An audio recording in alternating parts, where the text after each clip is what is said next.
it is that time where I go through, do my World Cup prediction, and you get to look back when the tournament's over and laugh about how very, very wrong I'm likely to be. I'm going to go into this cold, meaning I haven't studied the groups. Obviously, I know England's group because enough of our fan base, enough of our community are English based, so I do know what group England are in. But other than that, being an Irishman, not having any actual team in this World Cup, I haven't really studied the group, so this will be as much of a surprise to me as it may be to you. So look, let's get stuck into it. We start with Group A. Who's going to win this one? I have to say, I can't look past the Netherlands. The Netherlands could be one of the dark horses of this tournament. They're one of those teams that probably, look, they do have talent, but they probably have a greater combined team ethos than their talent pool. So I'm going to go for the Netherlands to top the group. And runners up, well, with the fact that Sadio Mane will be available for Senegal, and look, they have a very good squad as well, I'm going to go for Senegal to go through as runners up. Moving on to Group B, England's group. Who am I going to go with to top the group? This video is being sponsored by our friends at Circl, the all-new football sweepstakes game where the winner is decided by what happens on the pitch and every single moment counts. As well as fan favourites like the goal gifter Circl, our friends are working on something special that they're going to roll out just in time for the World Cup, so do keep an eye out on the app for that. Now, you can use the QR code on the screen or the link in the description if you want to sign up and get the Anfield agenda bonus. Simply by using that QR code or link, if you go in, deposit and place your first £5 in bets, our friends at Circl will match that with £5 in free bets to get you started. It is an 18 plus app open to UK residents only. BeGambleAware.org is of course there for all of your safer and responsible gambling tools. And one cool thing about Circl is that part of their profits gets put back into funding grassroots projects for football in the UK. So there we are. Enjoy the video. Look forward to reading your comments. Talk to you soon. Well, look, England should do it. There's no arguing about that. Gareth Southgate has a spoiled amount of riches that he has available to him, but I think he's a very defensive and negative manager. I think that he has favourites in his squad, and that's to the detriment of some of the other players. But all of that being said, England should still be well strong enough to top this group, so I'm going to go for England to top the group, although they might have a sticky moment or two in a couple of those games on the way through. But who comes runners up? Well, look, I've got to be honest here. I know that we've got a big audience that watches from the USA. I know that we've got a big audience that watches from Wales. So I'm about to piss off one nation massively. Who's that going to be? Sorry to my friends over in the US of A, but I'm back in the Europeans once again. That Welsh team spirit. And maybe this is a bias. Maybe it's because I'm more aware of a lot of the Welsh players. But I'm going to go for my Celtic brothers and sisters to make their way through and finish second in the group. Now we move on to Group C. Argentina's group. This is a trickier group on paper than I think it looks like. I do believe that Argentina will top it, so I'm going to put them in to top the group. But who comes runners up? It's quite a tricky one because Mexico, I think, are dark horses in this group. You look at Poland, you look at Robert Lewandowski and the talent that they have with Zielinski and whatnot. But you know what? I'm going to go for Mexico. I think Mexico could shock a few people. So I'm going to go for Mexico to go through in second place in that group. Moving on to Group D, France's group. So we've got France, Denmark, Tunisia and Australia. Look, France can implode on international tournaments, but they are also, in my opinion, probably the best team in the world. Yes, Craig, they won the last World Cup. You are stating the obvious. But even pushing that aside, the talent pool that they have is ridiculous. So for me, France to top the group. Who goes through in second place? Well, I'm going to rule out Australia and Tunisia because, honestly, I just think that the golfing class is too strong. So I'm going to go for Denmark to go through as group runners-up in that one. Moving on to Group B now. Spain, Germany, Japan, Costa Rica. This has the makings of a potentially tricky group. Costa Rica, yes, little bit dark horses, but don't write them out, maybe causing one or two shocks. That being said, who's going to top this group? Spain or Germany? You know what? Just because I think they can put the ball in the net more, I'm going to go for the Germans. I'm very, very mindful that the Germans have a great knack of getting things right when it comes to tournament time.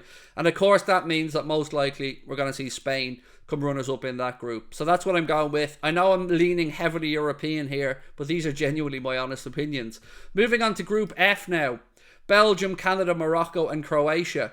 Now, let me say very clearly, I think a lot of people are going to sleep on Canada. I think a lot of people are underestimating the talent that Canada has and how hard they've worked to bring through this generation of players.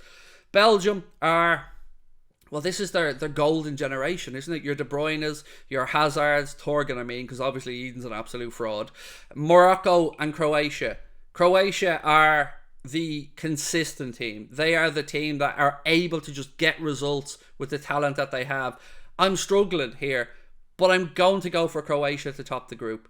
I know everybody will look at Belgium and expect them to do it, but Croatia, to me, are a very, very good international side, and I think I'm going to go for Belgium to go through in second place. I do think Canada will get a win in the group. I do think they will surprise many people, but I can't look past Croatia and Belgium to go through because I think they are just too honed, too used to the big occasion, and I just think those two teams are too strong. If Canada do get through, I won't be as surprised as many others, and I am sorry to my Canadian friends out there. Larry, if you're watching, I do apologise, sir, and everybody else that watches from Canada, but that's my honest opinion. Moving on to Group G now. We've got Brazil, Serbia, Switzerland and Cameroon. Now, Cameroon will bring one thing to the World Cup for sure. Pretty cool kits, lots of colour, and I love that about them. Who doesn't remember, well, of my age, Roger Milla back in 1990. Absolute legendary moment in World Cup football.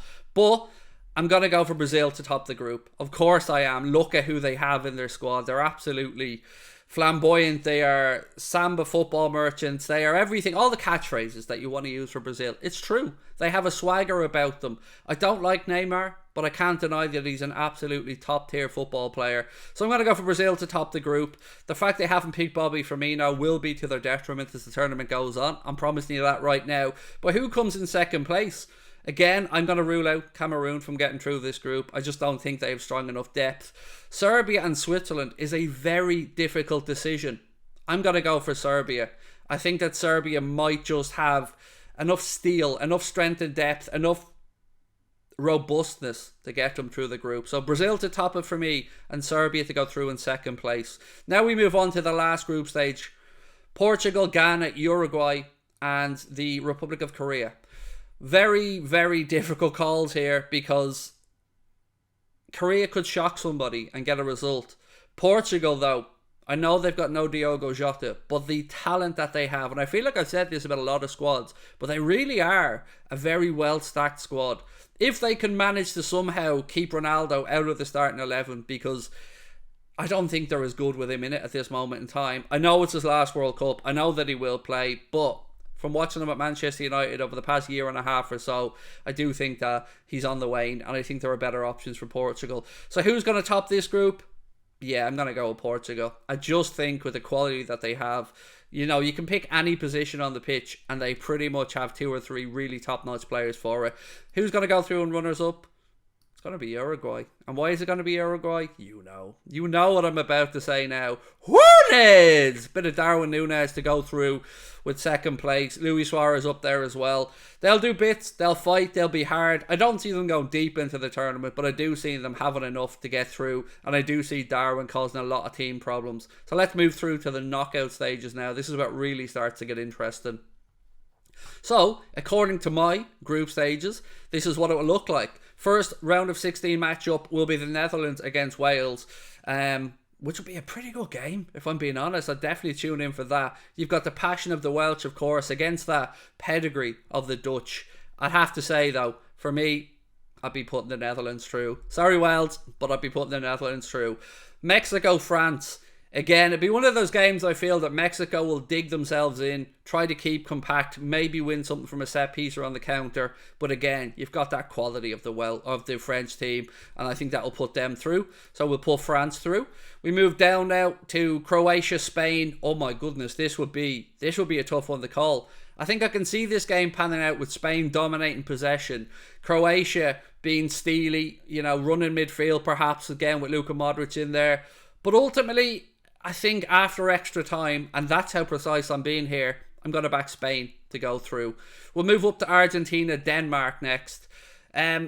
This is a game that I think a lot of neutrals would enjoy, and I'd certainly sit back and watch it. It's great to see Christian Eriksen back playing football. Great to see him going to the World Cup as well. As an Irishman, I know only too well, if Denmark hit good form, how good they can be. But that being said, Messi could have He could have luck. He could have fate on his side. And Argentina have a good steely side as well. I watched enough of them in the qualifications to know they've got something about them. So I wouldn't be surprised if Denmark did have an upset here, but I'm going to stick with Argentina and put them through. Now we move down to Germany, Belgium, and this would be one hell of a game. Germany have everything. They've got pace, they've got experience, they've got tenacity, they've got the technical ability, but then again, so do Belgium. The only difference between these two teams is one of these nations is used to winning big tournaments, and the other one is currently under a lot of pressure from the media, in my eyes, because of that golden generation. So that being said, who will I put through? Will Kevin De Bruyne be the difference maker? I have to say, I think this is where Belgium go out. So for me, I'm going to put Germany through. England's round of 16 match, according to the way I've done things, would see them play Senegal. And this would be a difficult game for England. Senegal will bring pace, they will bring power, and they will bring a directness that I think could cause England some trouble. I can see this being a game that maybe goes right the way through to extra time and even to penalties.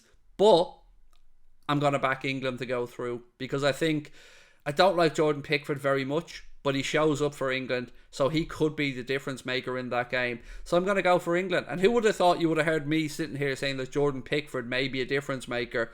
But honestly, for England, he is just a little bit different. Brazil, Uruguay.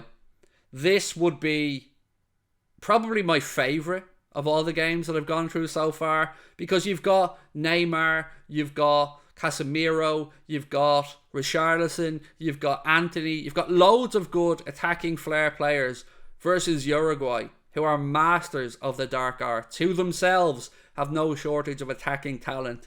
This would be a game for me that has goals written all over it. But that being said, I hope Darwin scores in it. I hope he wins the Golden Boot, but I can't look past Brazil. So I'm going to put Brazil through. And now we move on to the last round of 16 game. Portugal, Serbia. Again, a very difficult one to call. Some of the times I watch Portugal, I watch Spain, and I wonder if they just had that one person to just bang in goals. Now look, people are going to scream, Ronaldo, Ronaldo, Ronaldo. I get it, over the years, that has been the man. But right now, if Ronaldo, if we all agree, is on the downward spiral a little bit, Serbia could give them a problem. But still, I expect the class of Portugal to come through, and that will be the end for me of Serbia's run in the World Cup. So I'm going to go for Portugal to go through and move on to the quarterfinals. Again, I've done well here, haven't I? I mean, look at these 4 quarterfinals I'm after delivering for the world. Let's go for the Netherlands-Argentina first. It's a 50-50 game in my head. You know, you've got the brilliance of Messi, the attacking flair of some of those Argentina players against the nous of Virgil van Dijk, the unknown attacking players that come through, like Denzel Dumfries. I didn't even know about him before the last Euros, but after it, he was certainly a player that was on my lips, and he's certainly been somebody I've watched since he's gone to Inter Milan. So I'm gonna go back Argentina to just about go through on that one. Germany versus Brazil now. This feels like a World Cup game. This feels like a big game. Germany, Brazil. I'm going to back Brazil to go through. I feel like Neymar and co will find a way, so I'm going to put Brazil through there. England, France in the quarterfinals of a World Cup. England's old enemy, well as Germany. Which way am I going to lean on this one? Sorry, England. I'm going to go with Kylian Mbappe in France, because I just think if he's on it, you won't be able to live with him. You just won't. So I'm going to go for France to go through on that one. And then in the last game, Spain-Portugal, a derby of sorts. And these games over the years have tended to be lower scoring affairs when I've watched them. So Spain-Portugal, I'm going to back Portugal to maybe cause a surprise and put Spain out and book themselves a place in the semi-final. So with my run so far, this is the semi-final we're looking at. Argentina, Brazil, wow. France, Portugal, nice. 2 very, very good games.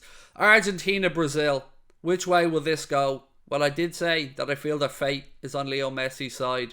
So for me, that's going to be the difference maker. Fate, the footballing gods. Will he have a moment? Will he do something special? Maybe pull out a free kick? I don't know. But I do feel like I'm going to go with Argentina to make themselves potentially World Cup winners, but this will only see them through to the final. Next one, semi-final number 2, France versus Portugal. This for me is where Portugal's run comes to an end. I know it's easy for me to pick the current world champions to go through again, and I do think Portugal would give them one hell of a game. But the strength and depth that might be able to see France through, I think they can manage their way through the tournament a little bit better with injuries and stuff like that, and maybe even resting players. So I'm going to go for France to book their place in the final. So then we would come to an outstanding final. I was going to say an all top tier final, but we would come to an outstanding final. Argentina versus France for the World Cup, and then the third place playoff, Brazil-Portugal, which, you know what? I'm going to back Portugal to win that third place playoff because I think they'd probably take it a bit more seriously. But the final, Argentina versus France, this would be a game that I think France would dominate. But again, I feel like fate is on Leo Messi's side. And with that, I'm going to go for Argentina. You might think I'm deluded. This could be wishful thinking. But I'm going to back Argentina to be lifting that trophy when the World Cup comes to an end. And Leo Messi to sail off into the sunset, absolutely leaving the world in no doubt that he's the greatest player of our generation. So, I show speed. I'm sorry if I upset you here, man. I know you're a big Ronaldo fanboy, but for me, Leo Messi's the GOAT, and I think this is the tournament that he delivers. Talk to you soon. Let me know your thoughts in the comment section. I look forward to looking back over this with you guys and seeing how wrong I may have been. But let me know your thoughts. Who wins it for you? Talk to you soon. Bye-bye.